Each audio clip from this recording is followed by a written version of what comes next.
Goladara police station વિસ્તારમાં પરમ દિવસ રાતના એક હત્યાનો બનાવ બન્યો હતો। આ ઘટનામાં હકીકત એ મુજબ હતી કે એક વ્યક્તિ જેનું નામ રાજેન્દ્ર ધરમ કરીને છે, એણે પોતે એને એક વ્યક્તિ સાથે સંબંધ, લેડી સાથે સંબંધ હતા અને એ લેડીના છોકરા સાથે ત્યાં એનો ઝઘડો થયો હતો।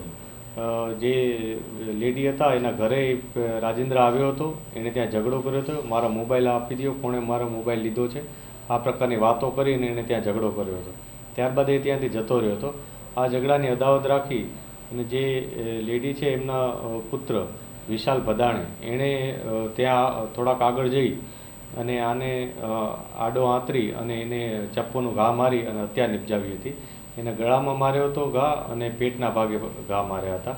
આ બનાવ અનુસંધાને પોલીસે હત્યાનો ગુનો નોંધી અને ખૂબ જ ઝડપથી જે મુખ્ય આરોપી છે વિશાલ ભદાણે એની ધરપકડ કરી છે। વિશાલ ભદાણે પોતે કોઈ અત્યારે ક્રિમિનલ બેકગ્રાઉન્ડ નથી ધરાવતો, તેમ છતાં અમે તપાસ કરી રહ્યા છીએ, અન્ય જગ્યાએ પણ તપાસ કરી રહ્યા છીએ અને અત્યારે ફર્ધર અમે પોલીસ કસ્ટડી પણ માંગીએ છીએ। એને જે આ ગુનામાં જે ચપ્પુ વાપર્યું હતું એની તપાસ કરવાની બાકી હોય, ફર્ધર પોલીસ કસ્ટડી પણ એની માગીશું। મૃતક અને આરોપી શું કરે છે અને હત્યાનું મુખ્ય કારણ શું? હત્યાનું મુખ્ય કારણ પ્રેમ પ્રકરણ હોવાનું અને પ્રેમ પ્રકરણ બાદ આ જે વ્યક્તિ છે રાજેન્દ્ર ધરમ એણે ત્યાં એના મધર સાથે ઝઘડો કર્યો હોવાનું હાલમાં પોલીસને જણાય છે।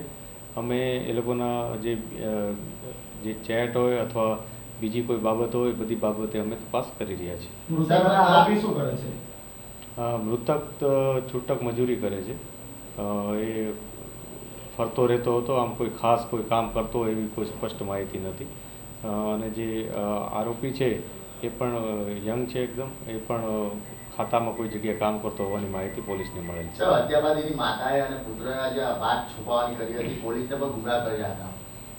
પ્રાથમિક દ્રષ્ટિએ પોલીસે જ્યારે પૂછપરછ કરી હતી ત્યારે જેનું હત્યા થઈ છે એની સાથે જેનો સંબંધ હતો એ લેડીએ શરૂઆતમાં પોલીસને કોઈ વસ્તુ જણાવી ન હતી અને પોલીસને ગુમરાહ કરવાની કોશિશ કરી હતી અથવા સ્પષ્ટ રીતના જણાવતા ન હતા, એ બાબતની હકીકત સામે આવી। પરંતુ પોલીસે આસપાસના લોકોની પૂછપરછ કરી, એ લોકો વચ્ચેનો જે સંબંધ છે એની જાણ જ્યારે કરી ત્યારે એ લોકોએ સ્પષ્ટ પોતાની વિગત જણાવી દીધી હતી અને જે આરોપી છે એણે પણ સ્વીકારી લીધું હતું કે આ હત્યા એણે કરી છે।